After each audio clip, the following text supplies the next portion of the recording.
Assalamualaikum warahmatullahi wabarakatuh. Apa kabar saudara-saudara muslim di seluruh dunia?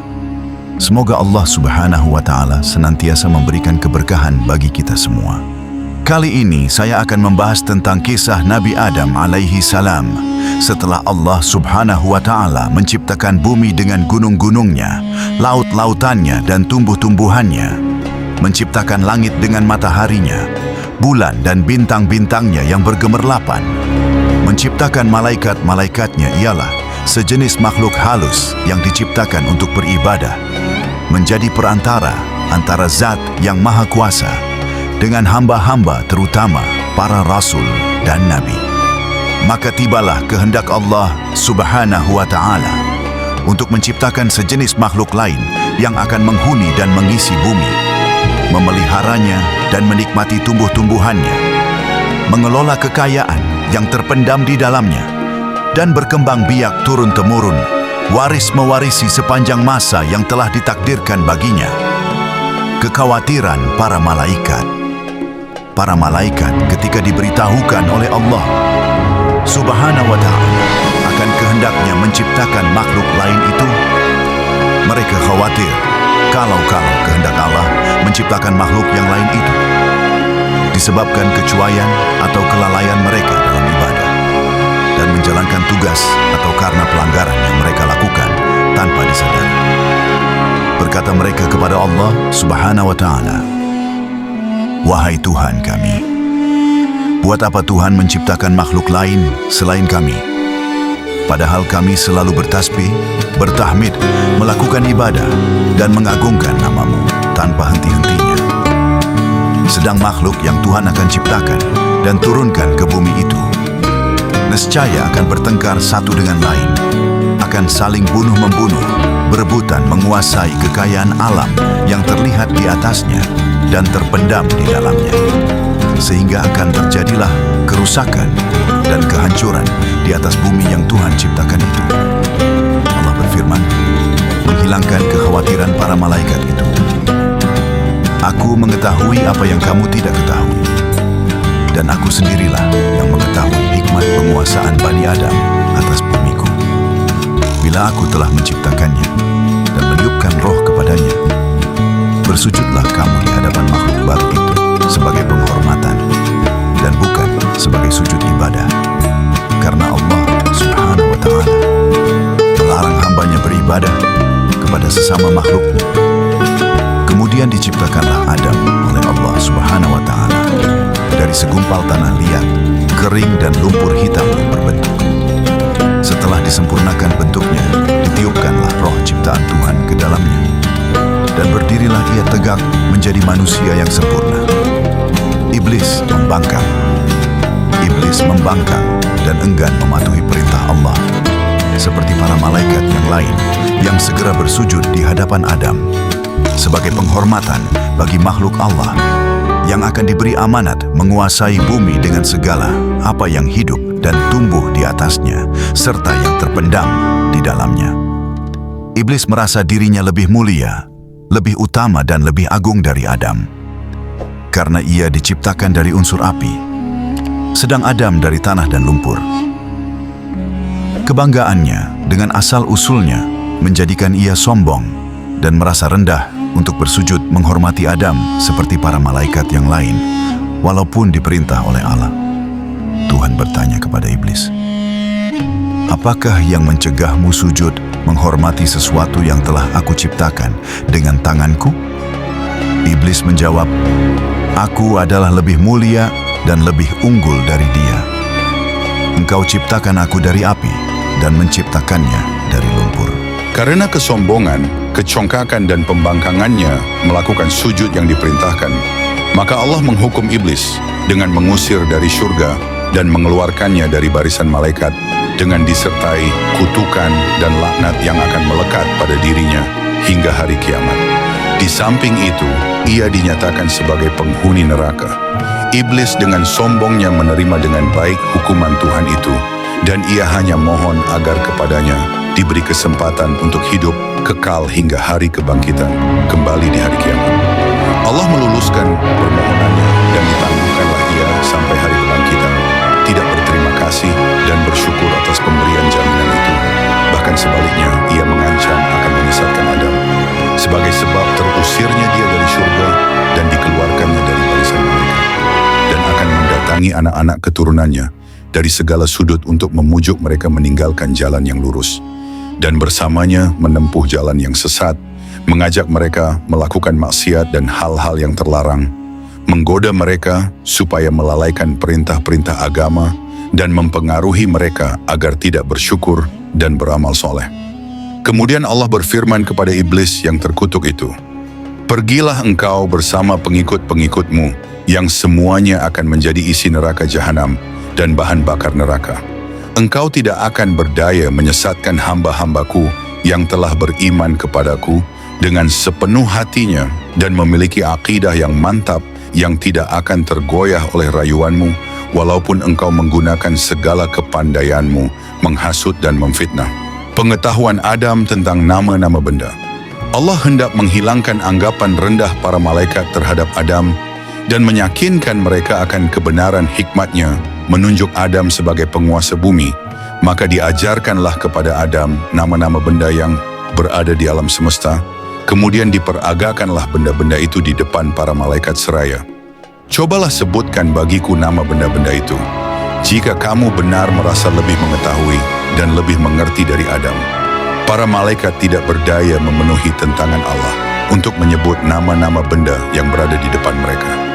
Mereka mengakui ketidaksanggupan mereka dengan berkata, "Maha Agung Engkau, sesungguhnya kami tidak memiliki pengetahuan tentang sesuatu kecuali apa yang Tuhan ajarkan kepada kami. Sesungguhnya Engkaulah yang Maha Mengetahui dan Maha Bijaksana." Adam lalu diperintahkan oleh Allah untuk memberitahukan nama-nama itu kepada para malaikat, dan setelah diberitahukan oleh Adam, berfirmanlah Allah kepada mereka, "Bukankah aku telah katakan padamu bahwa aku mengetahui rahasia langit dan bumi dan mengetahui apa yang kamu lahirkan dan apa yang kamu sembunyikan?" Adam menghuni surga.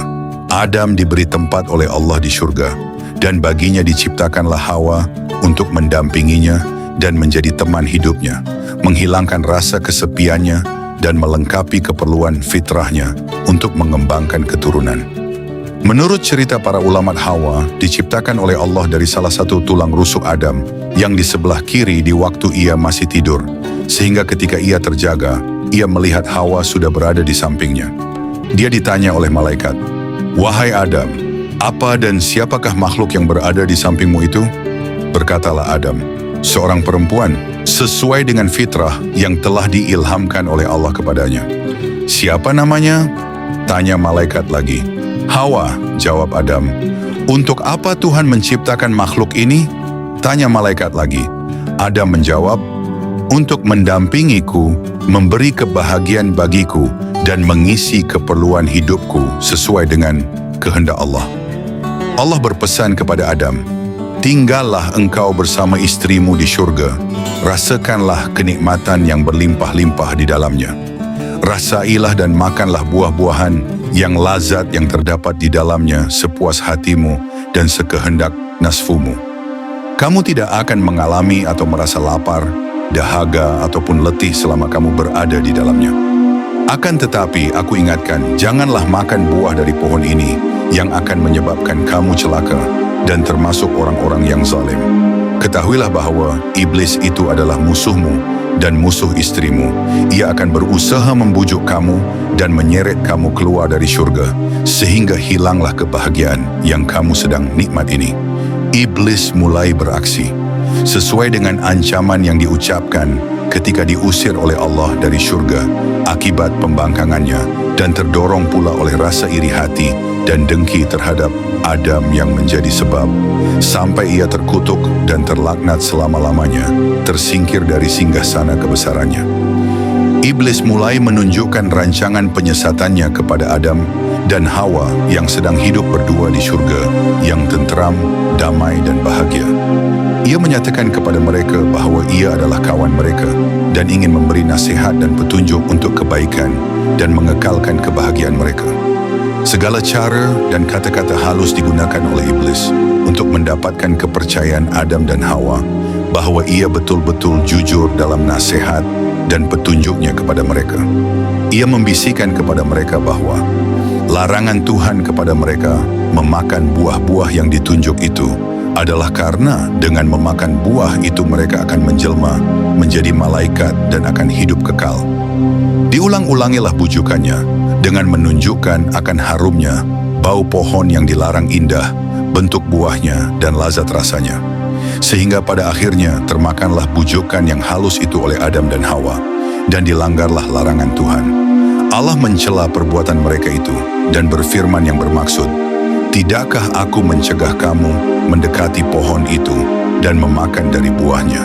Dan tidakkah aku telah ingatkan kamu bahwa syaitan itu adalah musuhmu yang nyata?" Adam dan Hawa mendengar firman Allah itu, sedarlah ia bahwa mereka telah terlanggar perintah Allah dan bahwa mereka telah melakukan suatu kesalahan dan dosa besar. Seraya menyesal berkatalah mereka, "Wahai Tuhan kami telah menganiaya diri kami sendiri dan telah melanggar perintah-Mu karena terkena bujukan iblis. Ampunilah dosa kami, karena nescaya kami akan tergolong orang-orang yang rugi bila Engkau tidak mengampuni dan mengasihi kami." Adam dan Hawa diturunkan ke bumi. Allah telah menerima taubat Adam dan Hawa serta mengampuni perbuatan pelanggaran yang mereka telah lakukan, hal mana telah melegakan dada mereka dan menghilangkan rasa sedih akibat kelalaian peringatan Tuhan tentang iblis, sehingga terjerumus menjadi mangsa bujukan dan rayuannya yang manis namun beracun itu. Adam dan Hawa merasa tenteram kembali setelah menerima pengampunan Allah, dan selanjutnya akan menjaga jangan sampai tertipu lagi oleh iblis, dan akan berusaha agar pelanggaran yang telah dilakukan dan menimbulkan murka dan teguran Tuhan itu menjadi pengajaran bagi mereka berdua untuk lebih berhati-hati menghadapi tipu daya dan bujukan iblis yang terlaknat itu. Harapan untuk tinggal terus di surga yang telah pudar karena perbuatan pelanggaran perintah Allah hidup kembali dalam hati dan pikiran Adam dan Hawa yang merasa kenikmatan dan kebahagiaan hidup mereka di surga tidak akan terganggu oleh sesuatu, dan bahwa redha Allah serta rahmatnya akan tetap melimpah di atas mereka untuk selama-lamanya. Akan tetapi Allah telah menentukan dalam takdirnya apa yang tidak terlintas dalam hati dan tidak terfikirkan oleh mereka. Allah Subhanahu wa Ta'ala yang telah menentukan dalam takdirnya bahwa bumi yang penuh dengan kekayaan untuk dikelolanya akan dikuasai kepada manusia. Keturunan Adam memerintahkan Adam dan Hawa turun ke bumi sebagai benih pertama dari hamba-hambanya yang bernama manusia itu. Berfirmanlah Allah kepada mereka, "Turunlah kamu ke bumi, sebagian daripada kamu menjadi musuh bagi sebagian yang lain. Kamu dapat tinggal tetap dan hidup di sana sampai waktu yang telah ditentukan." Turunlah Adam dan Hawa ke bumi menghadapi cara hidup baru yang jauh berlainan dengan hidup di surga yang pernah dialami dan yang tidak akan berulang kembali. Mereka harus menempuh hidup di dunia yang fana ini dengan suka dan dukanya, dan akan menurunkan umat manusia yang beraneka ragam sifat dan tabiatnya berbeda-beda warna kulit dan kecerdasan otaknya. Umat manusia yang akan berkelompok-kelompok menjadi suku-suku dan bangsa-bangsa di mana yang satu menjadi musuh yang lain, saling bunuh-membunuh, aniaya menganiayanya, dan tindas menindas, sehingga dari waktu ke waktu Allah mengutus nabi-nabinya dan rasul-rasulnya memimpin hamba-hambanya ke jalan yang lurus, penuh damai kasih sayang di antara sesama manusia, jalan yang menuju kepada redha-Nya dan kebahagiaan manusia di dunia dan akhirat. Kisah Adam dalam Al-Quran. Al-Quran menceritakan kisah Adam dalam beberapa surah, di antaranya surah Al-Baqarah ayat 30 hingga ayat 38 dan surah Al-A'raf ayat 11 hingga 25. Pengajaran yang terdapat dari kisah Adam, bahwasanya hikmah yang terkandung dalam perintah-perintah dan larangan-larangan Allah dan dalam apa yang diciptakannya kadangkala tidak atau belum dapat dicapai oleh otak manusia, bahkan oleh makhluknya yang terdekat, sebagaimana telah dialami oleh para malaikat. Tatkala diberitahu bahwa Allah akan menciptakan manusia keturunan Adam untuk menjadi khalifahnya di bumi, sehingga mereka seakan-akan berkeberatan dan bertanya-tanya mengapa dan untuk apa Allah menciptakan jenis makhluk lain daripada mereka yang sudah patuh rajin beribadat, bertasbih, bertahmid dan mengagungkan namanya. Bahawasanya manusia, walaupun ia telah dikurniakan kecergasan berfikir dan kekuatan fizikal dan mental, ia tetap mempunyai beberapa kelemahan pada dirinya seperti sifat lalai, lupa dan khilaf. Hal mana telah terjadi pada diri Nabi Adam yang walaupun ia telah menjadi manusia yang sempurna dan dikurniakan kedudukan yang istimewa di syurga, ia tetap tidak terhindar dari sifat-sifat manusia yang lemah itu. Ia telah lupa dan melalaikan peringatan Allah kepadanya tentang pohon terlarang dan tentang iblis yang menjadi musuhnya dan musuh seluruh keturunannya, sehingga terperangkap ke dalam tipu daya dan terjadilah pelanggaran pertama yang dilakukan oleh manusia terhadap larangan Allah. Bahawasanya seseorang yang telah terlanjur melakukan maksiat dan berbuat dosa, tidaklah ia sepatutnya berputus asa dari rahmat dan ampunan Tuhan, asalkan ia sedar akan kesalahannya dan bertaubat tidak akan melakukannya kembali. Rahmat Allah dan maghfirahnya dapat mencakup segala dosa yang diperbuat oleh hambanya kecuali syirik. Bagaimanapun besar dosa itu asalkan diikuti dengan kesedaran bertaubat dan pengakuan kesalahan. Sifat sombong dan congkak selalu membawa akibat kerugian dan kebinasaan. Lihatlah iblis yang turun dari singgasananya, dilucutkan kedudukannya sebagai seorang malaikat dan diusir oleh Allah dari syurga dengan disertai kutukan dan laknat yang akan melekat kepada dirinya hingga hari kiamat. Karena kesombongannya dan kebanggaannya dengan asal-usulnya, sehingga ia menganggap dan memandang rendah kepada Nabi Adam dan menolak untuk sujud menghormatinya walaupun diperintahkan oleh Allah SWT. Demikianlah kisah Nabi Adam AS. Sekian dari saya. Wassalamualaikum warahmatullahi wabarakatuh.